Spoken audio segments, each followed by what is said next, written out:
So how's it going? We are in our organic hemp and popcorn field, and this has turned out honestly way easier and better than I had ever dreamed. So the methodology, if you've been following, we transplanted this into bare soil early June.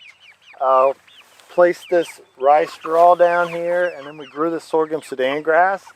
So this corridor right here has had sheep through it, it's had chickens through it, and as they graze this C4 grass down, its growing point's real low to the ground, and we can mow it, but it's just energized. It's a way to really capture the ammonium nitrogen from the animals. It's a way to feed the microbes, and you can just see what these animals are doing.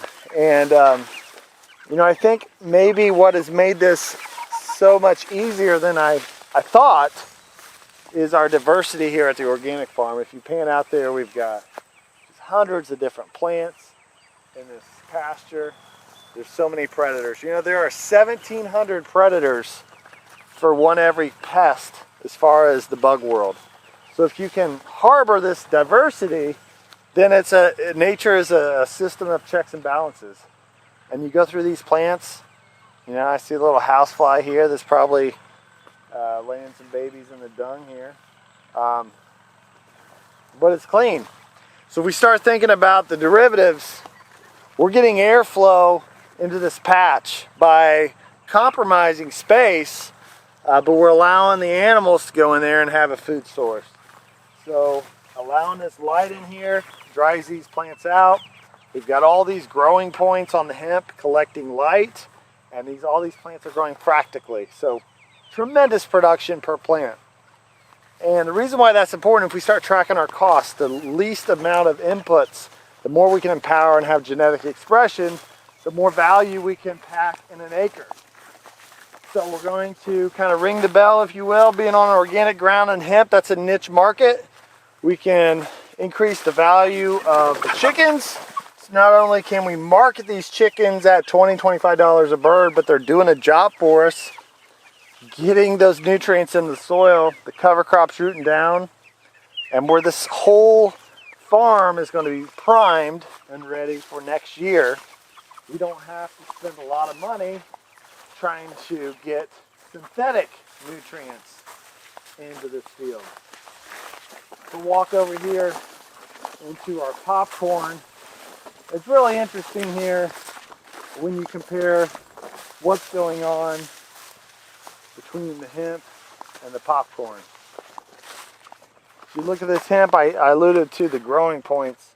If I would count all these growing points where these light leaves are, there's probably 256 or something like that are growing points on this plant. If you look at the popcorn here, the sheep have done a job of pruning. So it's taking the sorghum was up here, we've trampled it down, you can see it regenerating, but it changes the whole venue of the popcorn, and now that it can get all the sunlight and it's a healthy, vigorous kind of, you know, getting into that microbiome with all the microbes, this plant has decided, hey, I can support 3 different ears. And you go down the line, you got 2, you got 2, you got 2, 2, 3. You start ratcheting up the valuation of the entity.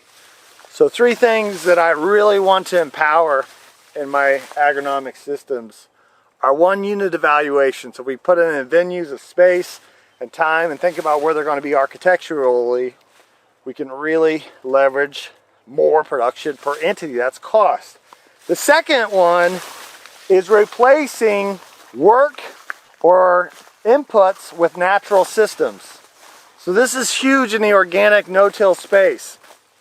If we can use a cover crop in animals, and through movement, they manage this space right here, I don't have to cultivate. I don't have to use chemicals. I can replace that work and those costs just by forethought. And the third is marketing.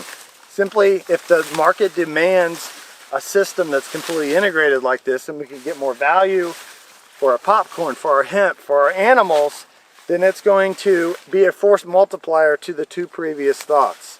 So you start adding them all together, we can create a network of soil systems that ring the bell of what the market wants. And if nothing else, if we fail a little bit, we learn. And this is just so exciting. I love coming out here. So thanks for watching. Can't wait to see what we do next year.